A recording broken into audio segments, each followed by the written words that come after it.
सभी का स्वागत। आज की इस कक्षा में आज हम अध्ययन करने वाले हैं छंद कितने प्रकार के होते हैं और कौन कौन से। ध्यान दें, छंद के प्रकार मुख्यतः दो ही होते हैं, लेकिन हिंदी में मुक्तक छंद को भी माना गया है और मात्रिक और वर्णिक छंद हमने जो है संस्कृत से लिए हैं। तो देखिए, मात्रिक छंद कितने प्रकार का होगा। एक तो होगा सममात्रिक। क्या होगा? सममात्रिक। एक होगा अर्ध सममात्रिक, अर्ध सममात्रिक, और एक होगा विषम मात्रिक। यानी मात्रिक छंदों को हमने जो है कितने भागों में बांट लिया? 3 भागों में बांट दिया, सममात्रिक, अर्ध सममात्रिक और विषम मात्रिक। ठीक इसी प्रकार हम वर्णिक को भी जो है कितने भागों में बांट लेंगे? 3 भागों में, समवर्णिक,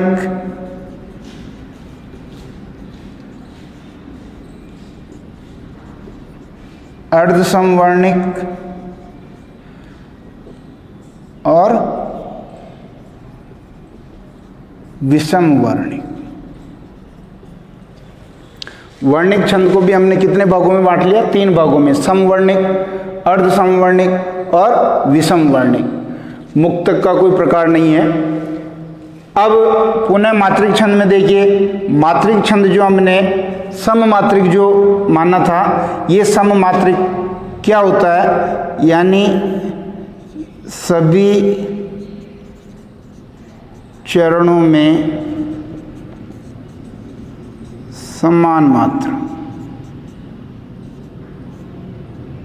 सभी चरणों में क्या होगी? मात्राएं समान होगी। अब चरण कितने होते हैं? तो पाद या चरण कितने होते हैं? 4। मुख्यतः छंद में चाहे पाद कर लो चाहे चरण कर लो, ये 4 होते हैं। और जो 4 पंक्तियों का छंद होगा, या तो चरण ऐसे आएंगे जिसमें ये पहला चरण, ये दूसरा चरण, ये तीसरा चरण और ये चौथा चरण। ये 4 चरण हो गए। तो इसमें सम चरण कौन से हो गए? सम चरण हो गए आपके, पहले विषम चरण ले लेते हैं। विषम चरण हो गए 1, 3 और सम चरण हो गए 2 और 4। यानी विषम चरण हो गया पहला और तीसरा, और सम चरण हो गया दूसरा और चौथा। ठीक इसी प्रकार कुछ छंद ऐसे होते हैं जिनमें हमें जो ये 4 चरण 4 लाइनों में या 4 पंक्तियों में नहीं मिलते हैं, तो वहाँ कभी कभी 2 पंक्तियों का ही जो है वो छंद होता है, लेकिन चरण उसमें 4 होते हैं। और यहाँ पर जो है यति होती है। तो इससे पहले का ये 1 चरण, ये 2, ये 3 और ये 4 चरण। चाहे पंक्तियां 2 होगी, लेकिन चरण तो 4 ही होंगे। ये पहला, दूसरा, तीसरा, चौथा। और इसमें भी विषम चरण पहला और तीसरा होगा और सम चरण दूसरा और चौथा होगा। लेकिन कुछ जो छंद है जो 2 छंदों से मिलके बनते हैं, 2 छंदों से मिलकर जो बनते हैं, उनमें 6 पाद या चरण होते हैं। कितने होते हैं? 6 पाद या चरण। सामान्य छंदों में तो 4 पाद या 4 चरण ही होंगे, लेकिन जो 2 छंदों से मिलकर कोई छंद बनेगा उसमें 6 पाद या 6 चरण होंगे। तो वो जो हम यहाँ अलग अलग छंद पढ़ेंगे, तो 2 छंदों का जब हमने अलग अलग अध्ययन कर लिया है, तो यहाँ 2 को मिला करके बनाने में कोई ज़्यादा दिक्कत नहीं होगी। वापस देख लीजिए, पाद चरण 4 होते हैं सामान्य में। अगर 4 पंक्तियां हो तो 4 चरण ऐसे होंगे जिसमें पहला और तीसरा विषम चरण, दूसरा और चौथा सम चरण।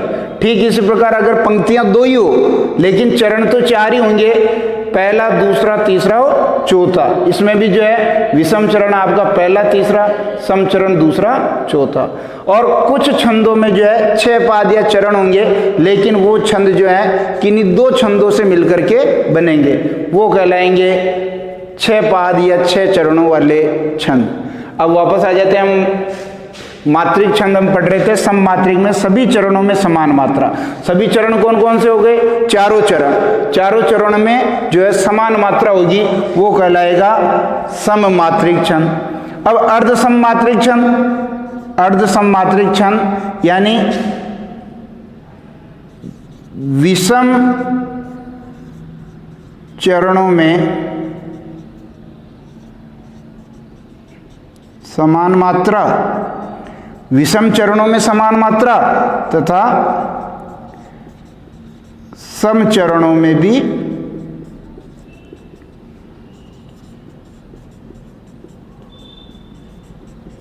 समान मात्रा। यानी कहने का मतलब विषम चरण कौन से हो गए? पहला और तीसरा।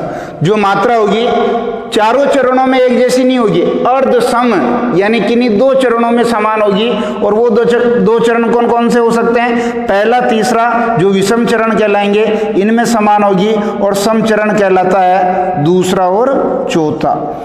ये सम चरणों में समान मात्रा होगी और विषम चरणों में समान मात्रा होगी, वो कहलाएगा अर्ध सम मात्रिक छंद। और विषम मात्रिक का मतलब किसी भी चरण में समान मात्रा नहीं होगी, किसी भी चरण में समान मात्रा नहीं होगी। यहां ध्यान दें कि जो छंद 6 चरण वाले होंगे यानी किसी जो है 2 छंदों से मिलकर के बनेंगे, वो सारे छंद जो हैं कौन से मात्रिक के उदाहरण होंगे? विषम मात्रिक छंद के वो उदाहरण होंगे। इसी प्रकार देखिए समवर्णिक में सभी चरणों में समान वर्ण, नाम से स्पष्ट है, सभी चरणों में समान वर्ण। अर्धसम में विषम चरणों में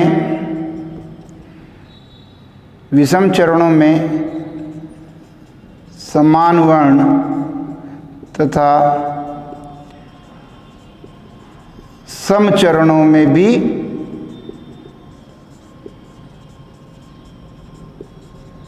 समान वर्ण। यानी वही बात है जो मात्रिक में बात थी, विषम चरण यानी पहला और तीसरा इसमें समान वर्ण होंगे, और सम चरण यानी दूसरा और चौथा इसमें समान वर्ण होंगे। विषम वर्णी किसी भी चरण में समान वर्ण नहीं, किसी भी चरण में जो है समान वर्ण नहीं होंगे, वो कहलाएंगे विषम वर्णिक छंद, समान वर्ण नहीं होंगे। और मुक्तक छंद किसे कहेंगे? जिस छंद में छंद का बंधन नहीं हो, जिस छंद में क्या नहीं होगा? छंद का बंधन नहीं है। छंद के नियम, छंद का बंधन का क्या मतलब? छंद के नियम, छंद के जो नियम है, अगर वो छंद के नियम का पालन किसी रचना में नहीं हो रहा है, चाहे वो छंद के नियम आपके मात्रिक के हो सकते हैं, चाहे वो छंद के नियम आपके वर्णिक के हो सकते हैं, अगर वो किसी रचना में कवि इन नियमों का पालन नहीं कर रहा है तो उसे कहेंगे हम छंद मुक्त रचना या मुक्तक छंद वाली रचना। अब मुक्तक छंद का जो प्रवर्तक है ये निराला को माना जाता है। प्रवर्तक कौन है इसके? निराला। प्रवर्तक इनके निराला है, जिन्होंने आपको ध्यान है तो एक जूही की कली रचना लिखी थी 1916 ईस्वी। जूही की कली रचना लिखी थी, तो सबसे पहले जूही की कली रचना में मुक्तक छंद का प्रयोग किया गया था। और इस जूही की कली रचना को उस वक्त के प्रसिद्ध जो संपादक थे सरस्वती के, नाम आपको ध्यान होगा, महावीर प्रसाद द्विवेदी, उनके पास ये रचना छपने के लिए भेजी गई, लेकिन उन्होंने जो है इसको छापने से इनकार कर दिया, मना कर दिया। क्यों किया?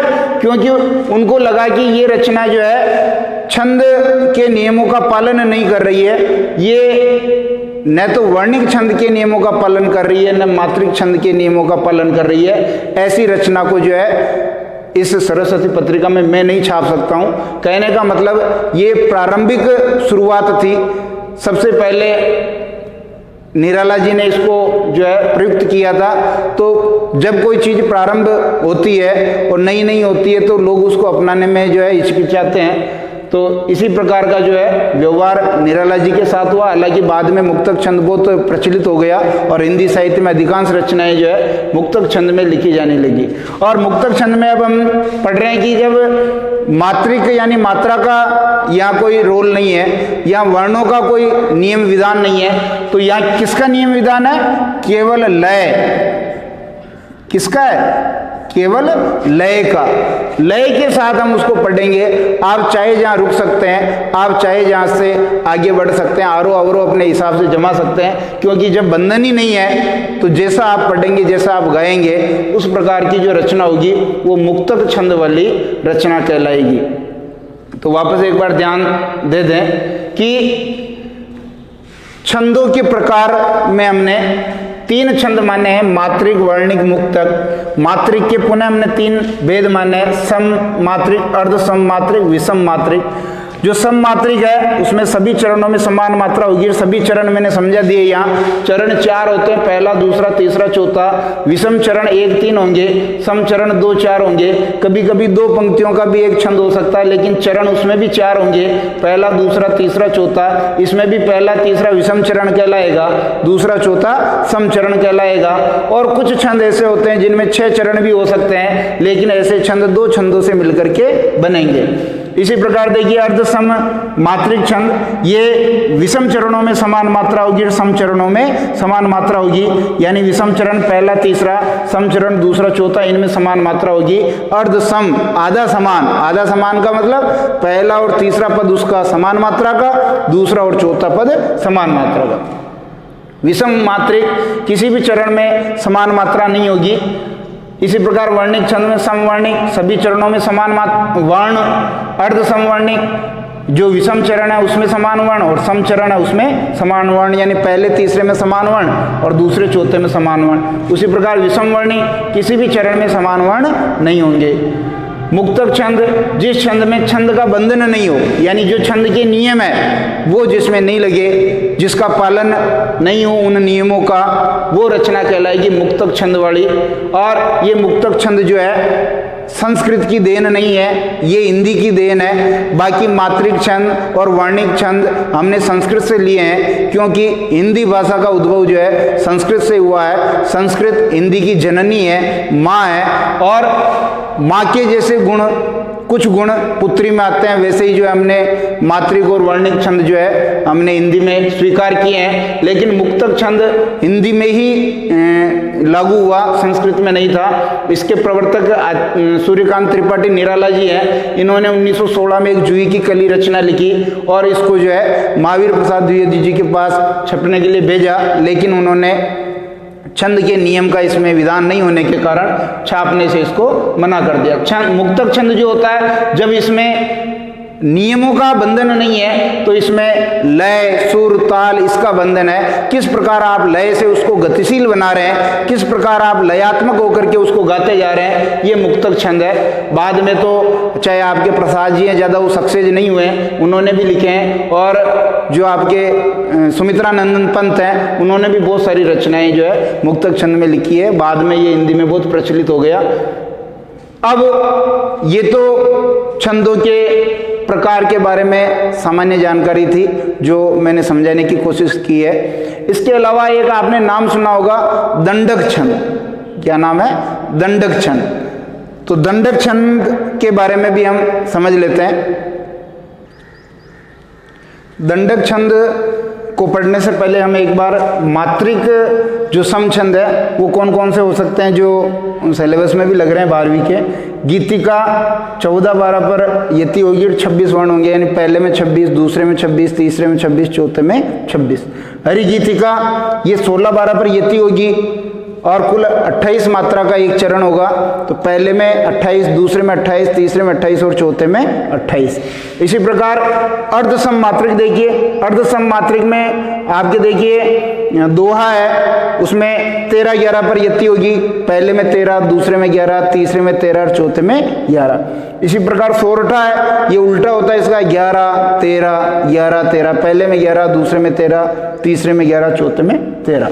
इसी प्रकार विषम मात्रिक छंद, ये मैंने बताया कि जो दो छंदों से मिलकर बनेंगे, जैसे छप्पा है ये रोला और उल्लाला से मिलकर बनेगा, कुंडलियां ये दोहा और रोला से मिलकर बनेगा। आगे पढ़ेंगे इनका विस्तृत अध्ययन।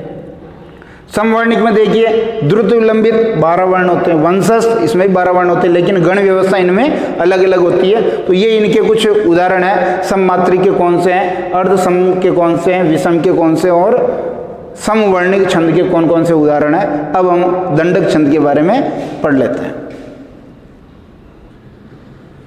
देखिए दंडक छंद को समझने के लिए हम ये डायग्राम बना रहे हैं, इसमें हम दंडक छंद को अच्छी तरह से समझ पाएंगे। छंद को हमने दो भागों में बांट लिया था, मुख्यतः मात्रिक और वर्णिक। अब देखिए मात्रिक में जो सामान्य छंद कौन सा होगा, सामान्य छंद होगा जिसमें 30 तक मात्रा हो। मात्रा कहां तक होगी, 30 तक, यानी अगर एक चरण में 30 तक मात्रा आ रही है तो वो आपका मात्रिक में सामान्य छंद हो जाएगा। लेकिन यदि 31 या 31 से ज्यादा मात्रा हो, 31 या 31 से ज्यादा मात्रा हो तो वो आपका कहलाएगा मात्रिक दंडक छंद। ये मात्रिक दंडक छंद कहलाएंगे। फिर आगे देखिए वर्णिक में, अगर सामान्य वर्णिक वाला कौन कहलाएगा, जिसमें 25 तक वर्ण हो। ऐसा छंद जिसके एक चरण में 25 तक वर्ण होंगे वो सामान्य वर्णिक छंद कहलाएगा। और दंडक छंद उसे कहेंगे जिसमें 26 या 26 से ज्यादा वर्ण हो। 26 या 26 से ज्यादा वर्ण हो वो कहलाएंगे आपके दंडक वर्णिक छंद। मात्रिक में मात्रा गिनी जाती है, वर्णिक में वर्ण गिने जाते हैं। अब मात्रा और वर्ण गिनना हमने पहले सीख लिया था, फिर भी एक बार मैं यहाँ को एक उदाहरण से समझा दूं। जैसे हमने लिखा सरस्वती, अब इसके ऊपर मात्रा लगाएंगे तो ये लघु है, एक एक। अब एक होना है तो ये एक, लेकिन आगे जो है संयुक्त व्यंजन आ रहा है, इस वजह से ये जो क्या हो जाएगा, 2 मात्रा वाला वर्ण हो जाएगा, यानी यहाँ गुरु लग जाएगी। अब यहाँ 1 और 2। अगर हम इसमें बात करें तो वर्ण कितने, 1 2 3 4, 4 तो क्या है इसमें वर्ण है, लेकिन मात्रा कितनी है, 1 2 3 4 5 6 मात्रा है। वर्ण कितने हैं, 4, और मात्रा कितनी है, 6। तो जब हम वर्णिक और मात्रिक छंद पढ़ेंगे तब इस प्रकार हमें वर्ण गिनना भी आना चाहिए और मात्रा गिनना भी आना चाहिए। तो ये इस प्रकार मात्रिक और वर्णिक छंद है। तो जो वर्णिक दंडक छंद है इसमें आपका एक तो आ जाएगा कवित्त और दूसरा आ जाएगा सवैया। तो कवित्त और सवैया, यह देखिए छंद में हमने दंडक छंद पढ़ लिया, यानी जहाँ 31 या 31 से ज़्यादा मात्रा होगी। और वर्णिक दंडक में यहाँ थोड़ा सुधार कर लें, ये 26 तक वर्ण होंगे और 26 से ज़्यादा अगर वर्ण हो किसी में तो वो कहलाएगा वर्णिक। तो हम क्या कह सकते हैं, देखिए यहाँ कवित्त व सवैया दंडक छंद हैं। कवित्त व सवैया दंडक छंद है। क्यों है, क्योंकि कवित्त में तो होते हैं 31 से 33 वर्ण। तो ये वर्ण के हिसाब से कवित्त क्या हो गया, वर्ण के हिसाब से, क्योंकि 26 से ज़्यादा है तो वर्ण के हिसाब से ये हो गया आपके दंडक छंद। और सवैया जो है इसमें वर्ण तो 22 से 26 ही होते हैं, तो वर्ण के हिसाब से जो है ये दंडक छंद नहीं है। लेकिन इसमें जो गण व्यवस्था है ये तो है गणात्मक दंडक और ये है सामान्य दंडक। इसमें गण व्यवस्था लगी होगी तो गणात्मक दंडक है, तो उस गण के हिसाब से यदि हम मात्रा गिनेंगे, मात्रा को अगर गिनेंगे तो मात्रा गिनने पर वो 31 से ज़्यादा ही होगी,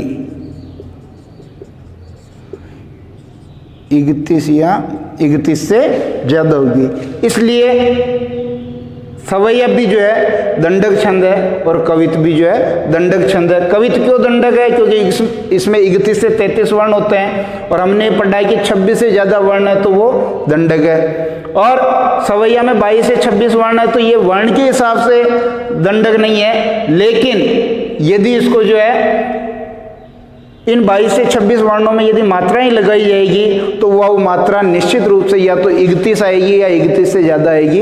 इसलिए जो ये सवैया भी जो है दंडक छंद माना जाएगा।